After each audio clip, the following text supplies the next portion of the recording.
Pare, yun nga yung sinasabi ko kanina. Talaga? Sandali lang. Alam niyo bang madalas magkita si Sanchay at Lay sa rooftop? Sigurado ka? Baka naman nakikita sila simula nung iligtas ni Lay si Sanchay. Baka nga. Tama kayo. Alam niyo ba may gusto si Shansai kay Lay? Katunayan, Palagi nilang ginagawa yon. Madalas sila mag-date sa rooftop. totoo. At talagang sweet na sweet silang dalawa. Katunayan, nakuhanan ko nga sila ng video na isang araw. Gusto mo bang makita?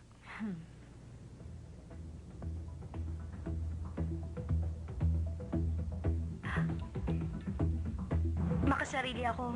Mahirap pakisamahan. Pero, huwag ka naman sanang mainis sa akin. Kahit na nga ba ako lang nag-iisip na... Nakakahiya ang ginagawa niya. Alam niyo bang inaakit kayong dalawa ni Lay? Sa tingin ko, nagsisiguro siya. Isa pa, hindi ba kayo nandidiri sa babaeng yan? Pagkatapos kanyang halikan sa party, ngayon naman... Ah! Ano ka ba? Bingit ko yan! Sobra na talaga siya. Hindi na maganda ang ginagawa ng Shansai na yan. Alam mo, pinapayuhan namin siya. Sinabi na namin sa kanya na si Chin ang talagang mahal ni Lay.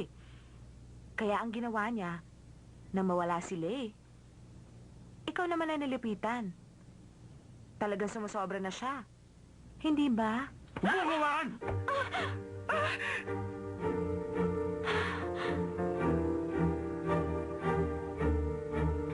Hindi sinasaktan ng babae.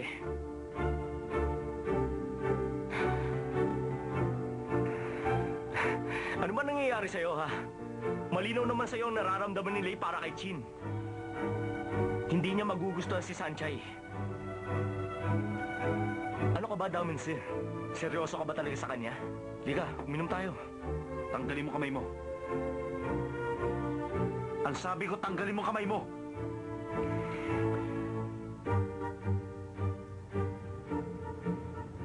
Nagsisimula na naman siya. Tanda ko ang ganyang tingin.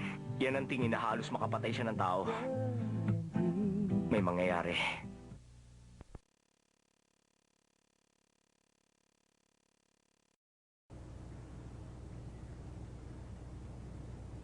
Malapit na palang summer. Natatandaan ko nung una kita nakita dito. Tagsibol yun, Lay. Talaga?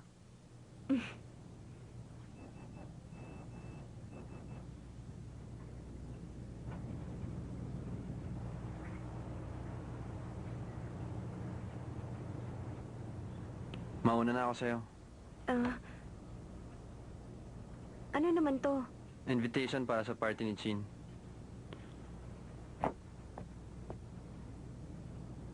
Pupunta ka, di ba? Hmm? Ipinapatanong ni Chin. Oo, sige.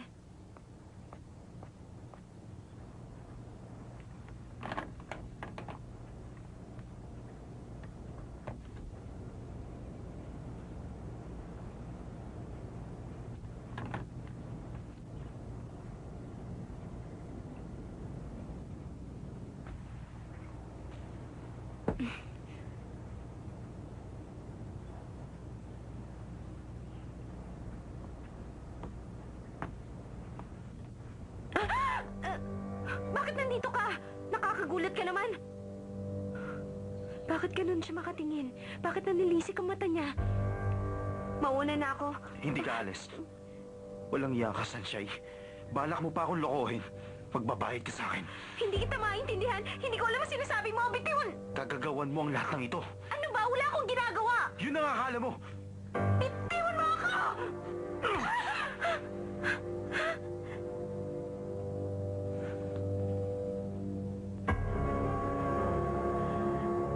Seryoso siya sa kanyang galit. Pero bakit siya nagagalit sa akin? Layuan mo ako! Tulungan niyo ako! Layuan mo ako! Tulungan niyo ako! Saklala! Tulungan niyo ako! Huwag ka lapit! Bitiwan mo ako! Bitiwan mo ako para muna tayo ng isa! Nakikiuso pa ka! Bitiwan mo ako!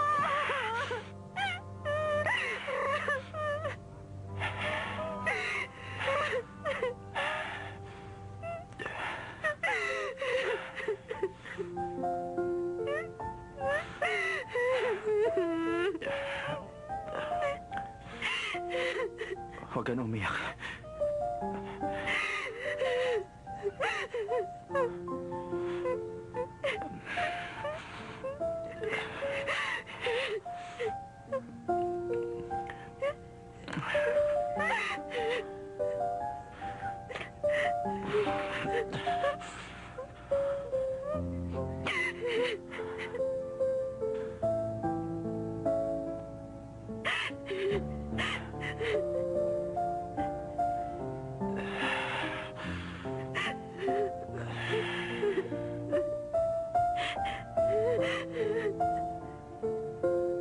Tumahan ka na.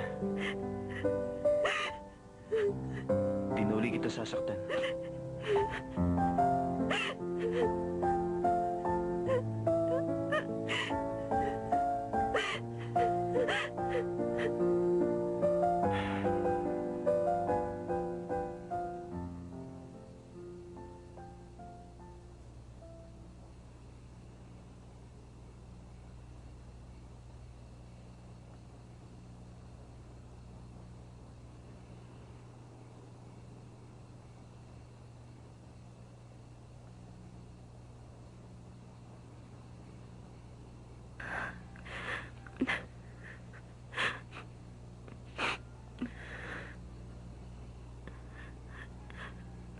Ma, nandito na po ako. Oh, mabuti naman. Nakahanda na ang hapunan. Sige po. Oh, bakit ganyan ang suot mo? Kanino naman damit yan? Malamig po kasi kaya hiniram ko sa classmate ko. Ah, ganun ba? Sige na, kumain ka na.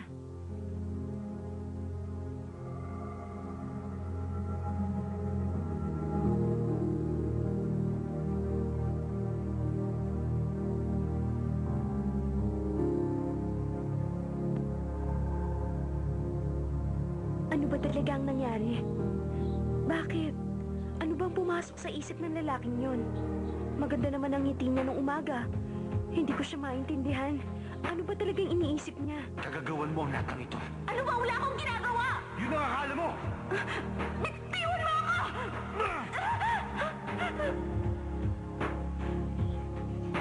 Hindi ko akalain. Ganun pala siya kalakas.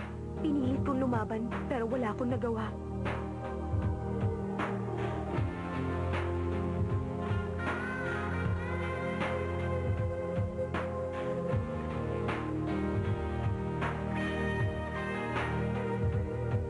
Bitiwan mo ako! Parang awa mo na! Huwag naman na! Huwag ka umingsi! Parang awa mo na! Damisi! Parang awa mo na!